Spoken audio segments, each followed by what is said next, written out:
अब आपका टॉपिक है डायरेक्टर स्पीयर। सबसे पहले डायरेक्टर स्पीयर की डेफिनेशन देखो। मान के चलो आपने ये सेंट्रल टोनेटॉइड लिया है, उसके ऊपर आपने 3 म्यूचुअली परपेंडिकुलर टेंजेंट आपने ड्रॉ करनी है। एक टेंजेंट ले लिया, ये इस पॉइंट पे टेंजेंट ड्रॉ किया, टेंजेंट इस पॉइंट पे टेंजेंट किया ड्रॉ। अब आपने 3 म्यूचुअली परपेंडिकुलर टेंजेंट लेने हैं, दिख रहे एक दूसरे के ऊपर परपेंडिकुलर। ऐसे ही जो आपका सेंट्रल टोनेटॉइड होता है वो तो 3D में होता है, 3D में यानी XYZ प्लेन के अंदर। तो 8 इधर आ गया, 8 इधर आ गया, 8 इसके ऊपर बनेगा और वो इस तरह से बनेगा कि ये तीनों आपस में कैसे होंगे परपेंडिकुलर। वो आपका यहाँ इस पे ड्रॉ करना पॉसिबल नहीं है।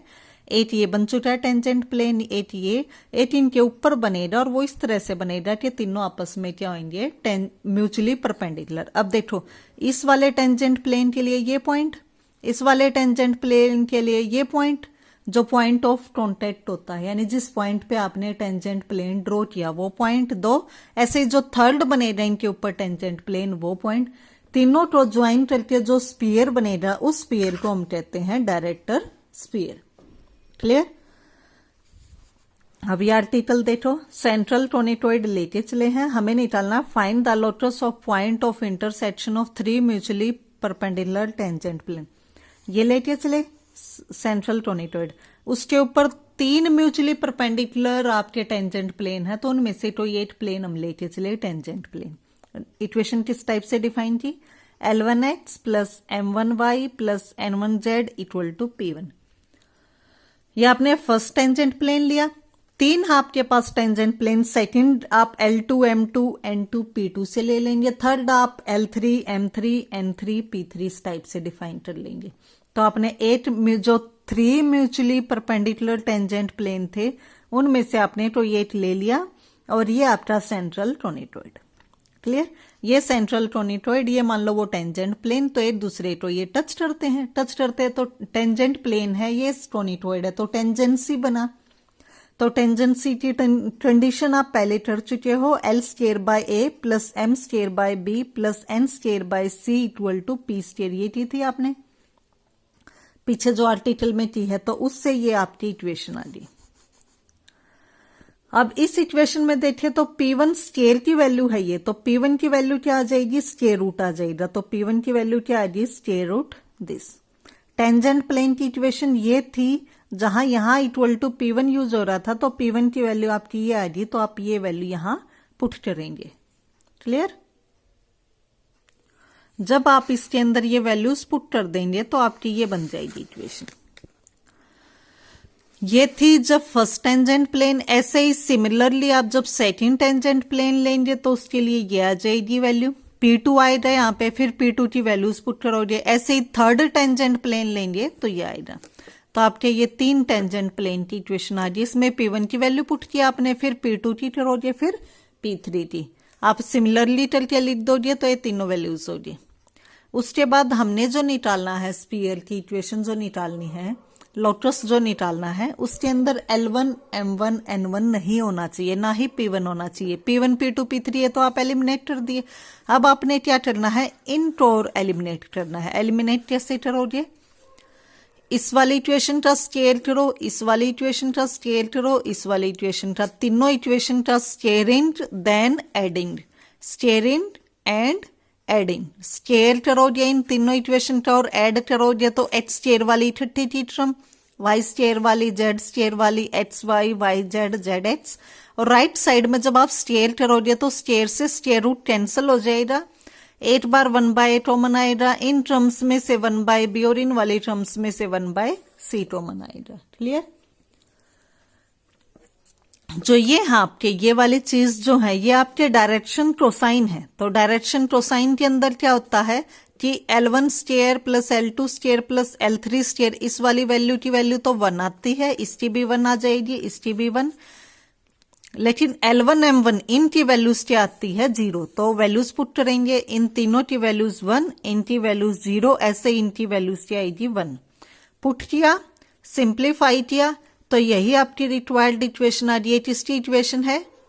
स्फीयर की इक्वेशन है, जिसका सेंटर ओरिजिन है और ये इसका स्क्वायर रूट लेंगे तो वो आपका रेडियस है। क्लियर?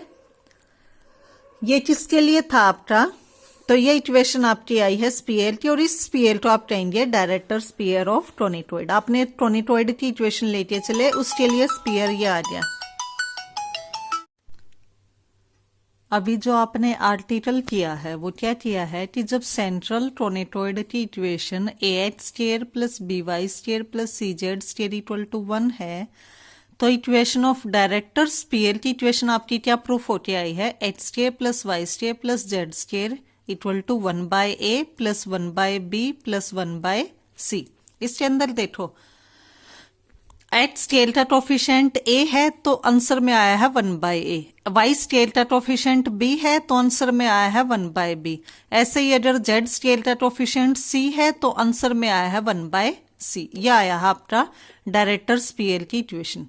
ये था सेंट्रल टोनिटॉइड। उसके बजाय अगर आपको इलिप्सॉइड गिवन हो और इलिप्सॉइड के अंदर आपको इक्वेशन ऑफ डायरेक्टर स्पीयर निकालना हो, तो फॉर्मूला आप ये डायरेक्ट इसका यूज करके भी निकाल सकते हो। एच स्केल का कोफिशिएंट a था तो यहाँ क्या आया डायरेक्टर स्पीयर की इक्वेशन 1/a। तो देखो यहाँ एच स्केल का कोफिशिएंट है 1/a स्केल, तो क्या आएगा 1/ यहाँ एच स्केल का कोफिशिएंट जो आया है, ऐसे ही प्लस 1/y स्केल का कोफिशिएंट प्लस 1/z स्केल का कोफिशिएंट। अब आप इसको जब सिंप्लीफाई करोगे तो आपकी क्या आ गई डायरेक्टर स्पीयर ऑफ इलिप्सॉइड की equation h square plus y square plus z square equal to a square plus b square plus c square. Book के अंदर आगे रिमार्क करके जो गिवन है कि डायरेक्टर स्पीयर ऑफ इलिप्सॉइड, वो आपका यही गिवन है, वो आपने किया ऐसे ही है कि सेंट्रल टोनिटॉइड को जब आप प्रूफ कर रहे हो तो उसके प्रूफ में आया क्या है कि एच स्केल का जो कोफिशिएंट है a वो यहाँ 1/, ऐसे ही 1/y स्केल का कोफिशिएंट 1/z स्केल का कोफिशिएंट। तो इलिप्सॉइड में भी आपने डायरेक्ट वही यूज कर दिया, 1/h स्केल का कोफिशिएंट, ये 1/y स्केल का कोफिशिएंट, ये 1/z स्केल का कोफिशिएंट। तो सिंप्लीफाई करके आपका ये आ गया equation of director sphere of ellipsoid. Clear. Next है आपका नॉर्मल। डेफिनेशन पढ़ो इसकी। Normal at any point P of a surface is straight line passes through and perpendicular to tangent plane at P। जरा आपसे देखो इसको, जैसे देखो मान लो ये आपका इलिप्सॉइड गिवन है, ये पॉइंट है P पॉइंट पे आपने क्या बनाया टेंजेंट प्लेन, तो टेंजेंट प्लेन के परपेंडिकुलर उस पॉइंट पे जो परपेंडिकुलर डाला जाएगा वो क्या होता है नॉर्मल। डेफिनेशन भी यही कहती है। इलिप्सॉइड या कोई भी टोनिटॉइड, ये P पॉइंट पे क्या बना दिया आपने टेंजेंट प्लेन। अब इस टेंजेंट प्लेन के ऊपर हमने परपेंडिकुलर डाला है इस पॉइंट पे, तो वो जो परपेंडिकुलर बनेगा वो क्या बन जाएगा नॉर्मल। ये क्या होता है टेंजेंट प्लेन के परपेंडिकुलर। अब आपको अगर नॉर्मल की इक्वेशन निकालनी हो तो वो कैसे निकालेंगे वो देखो आर्टिकल। इसमें हमें निकालना है equation of the normal. Statement देखो, फाइंड द इक्वेशन